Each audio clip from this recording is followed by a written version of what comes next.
Halo gengs, jumpa lagi di channel Warren Park. Kali ini saya akan bercerita tentang sejarah Candi Borobudur dan 3 zona bangunannya yaitu Kamadhatu, Rupadhatu dan Arupadhatu. Baik, sebelum dimulai seperti biasa ada baiknya untuk subscribe dan tinggalkan jempolnya terlebih dahulu ya. Oke, jika sudah kita akan mulai pembahasan sejarahnya dan semoga kita sama-sama mendapatkan wawasan baru. Sejarah Candi Borobudur perlu dipahami oleh setiap warga negara Indonesia. Pasalnya, Candi Borobudur adalah salah satu ikon pariwisata Indonesia. Candi peninggalan Buddha terbesar di dunia ini telah harum namanya di seluruh dunia. Candi Borobudur menjadi destinasi favorit para wisatawan baik lokal maupun mancanegara. Candi Borobudur terletak di Desa Borobudur, Kecamatan Borobudur, Kabupaten Magelang, Provinsi Jawa Tengah. Lokasinya berjarak 17 km dari pusat kota Magelang dan 40 km dari kota Yogyakarta. Sejarah Candi Borobudur dibangun pada masa dinasti Sailendra. Peninggalan bersejarah ini kala itu dibangun untuk menjadi tempat pemujaan Buddha dan juga sebagai tempat ziarah. Tak heran, sampai sekarang Candi Borobudur selalu dikunjungi oleh para biksu yang melakukan perjalanan ritual keagamaan tiap tahunnya. Sejarah Candi Borobudur dimulai pada zaman dinasti Sailendra membangun peninggalan Buddha terbesar di dunia ini pada sekitar tahun 780 sampai 840 Masehi. Dinasti Sailendra merupakan dinasti yang berkuasa pada zaman itu. Peninggalan ini dibangun sebagai tempat pemujaan Buddha dan tempat ziarah.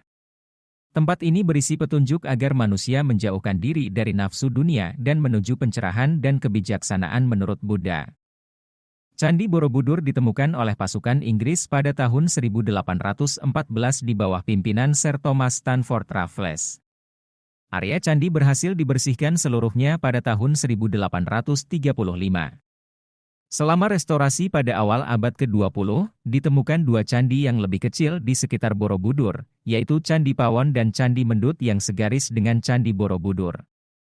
Candi Pawon berada pukul 1.15 km dari Borobudur, sementara Candi Mendut berada 3 km dari Candi Borobudur. Terdapat kepercayaan bahwa ada hubungan keagamaan antara ketiga candi tersebut namun masih belum diketahui secara pasti proses ritualnya. Ketiga candi membentuk rute untuk festival Hari Waisak yang digelar tiap tahun saat bulan purnama pada bulan April atau Mei. Festival tersebut sebagai peringatan atas lahir dan meninggalnya, serta pencerahan yang diberikan oleh Buddha Gautama. Seperti yang telah disebutkan sebelumnya, Candi Borobudur dibangun sebagai tempat pemujaan Buddha dan tempat ziarah. Tempat ini berisi petunjuk agar manusia menjauhkan diri dari nafsu dunia dan menuju pencerahan dan kebijaksanaan menurut Buddha. Borobudur dibangun dengan gaya mandala yang mencerminkan alam semesta dalam kepercayaan Buddha. Struktur bangunan ini berbentuk kotak dengan 4 pintu masuk dan titik pusat berbentuk lingkaran. Bangunan Candi Borobudur terdiri dari 3 zona yang menggambarkan tiap-tiap siklus kehidupan manusia. Candi Borobudur merupakan candi atau kuil Buddha terbesar di dunia dan memiliki monumen Buddha terbesar di dunia. Candi Borobudur juga memiliki koleksi relief Buddha terlengkap dan terbanyak di dunia. Candi ini memiliki 504 patung Buddha dengan sikap meditasi dan 6 posisi tangan yang berbeda di sepanjang candi. Zona 1, Kamadhatu. Kamadhatu menggambarkan alam dunia yang terlihat dan sedang dialami oleh manusia saat ini. Kamadhatu terdiri dari 160 relief yang menjelaskan Karmawi Bhangga Sutra, yaitu hukum sebab akibat. Menggambarkan mengenai sifat dan nafsu manusia, seperti merampok, membunuh, memperkosa, penyiksaan, dan fitnah. Tudung penutup pada bagian dasar telah dibuka secara permanen agar pengunjung dapat melihat relief yang tersembunyi di bagian bawah. Koleksi foto seluruh 160 foto relief dapat dilihat di Museum Candi Borobudur yang terdapat di Borobudur Archaeological Park. Zona 2, Rupadhatu. Rupadhatu menggambarkan alam peralihan, di mana manusia telah dibebaskan dari urusan dunia. Rupadhatu terdiri dari galeri ukiran relief batu dan patung Buddha. Secara keseluruhan ada 328 patung Buddha yang juga memiliki hiasan relief pada ukirannya. Menurut manuskrip Sanskerta pada bagian ini terdiri dari 1.300 relief yang berupa Gandawuha, Lalitawistara, Jataka dan Awadana. Seluruhnya membentang sejauh 2,5 km dengan 1.212 panel. Zona 3, Arupadhatu. Arupadatu menggambarkan alam tertinggi, rumah Tuhan atau nirwana. Bangunan ini terdiri dari 3 serambi berbentuk lingkaran mengarah ke kubah di bagian pusat atau stupa yang menggambarkan kebangkitan dari dunia. Pada bagian ini tidak ada ornamen maupun hiasan, yang berarti menggambarkan kemurnian tertinggi. Serambi pada bagian ini terdiri dari stupa berbentuk lingkaran yang berlubang, lonceng terbalik, berisi patung Buddha yang mengarah ke bagian luar candi. Terdapat 72 stupa secara keseluruhan. Stupa terbesar yang berada di tengah tidak setinggi versi aslinya yang memiliki tinggi 42 meter di atas tanah dengan diameter 9,9 meter. Berbeda dengan stupa yang mengelilinginya, stupa pusat kosong dan menimbulkan perdebatan bahwa sebenarnya terdapat isi, namun juga ada yang berpendapat bahwa stupa tersebut memang kosong. Relief Jataka yang terpahat di Candi Borobudur mengajarkan pada manusia untuk selalu berbuat baik pada semua makhluk, baik itu manusia, binatang dan tumbuh-tumbuhan. Ratusan relief terpahat mengajarkan budi pekerti untuk generasi masa kini dan masa datang.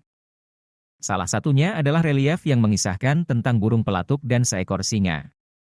Relief ini terletak di sisi selatan Candi Borobudur, pada tingkat I Pagar Langkan. Relief menceritakan kisah seekor burung pelatuk yang baik hati, yang hidup di sebuah hutan. Burung pelatuk tersebut berbulu indah dan tidak mau menyakiti makhluk lainnya. Ia pun merasa cukup hanya makan bunga, daun, dan buah-buahan. Pada suatu hari, burung pelatuk melihat seekor singa yang kesakitan karena sebatang tulang menyangkut di tenggorokannya. Burung pelatuk memerintahkan singa untuk membuka mulutnya lebar-lebar, dan dengan sebatang kayu yang diletakkan berdiri tegak di antara rahangnya. Maka mulut singa dapat terbuka. Dengan paruhnya, burung pelatuk akhirnya dapat mengeluarkan tulang dari tenggorokan singa. Suatu saat, burung pelatuk kelaparan dan kebetulan melihat singa yang dulu pernah ditolongnya sedang memakan daging rusa. Burung pelatuk memohon kepada singa agar diberi sekerat daging, tetapi singa tidak memberinya dan bahkan mengusir burung pelatuk. Burung pelatuk pergi meninggalkan singa tersebut dan tidak menaruh dendam padanya. Konon, dikisahkan dewa menyarankan agar burung pelatuk mematuk mata singa tersebut agar menjadi buta, tetapi burung pelatuk tidak mau melakukannya. Pendidikan budi pekerti yang dapat diambil dari kisah ini adalah bahwa hendaklah menolong orang lain dilakukan dengan ikhlas, tanpa pamrih, dan tanpa mengharapkan balasan. Hal ini perlu ditanamkan di hati para generasi muda saat ini. Seiring dengan perkembangan zaman, kehidupan kaum muda, remaja, saat ini sudah berbeda dengan remaja pada masa lalu.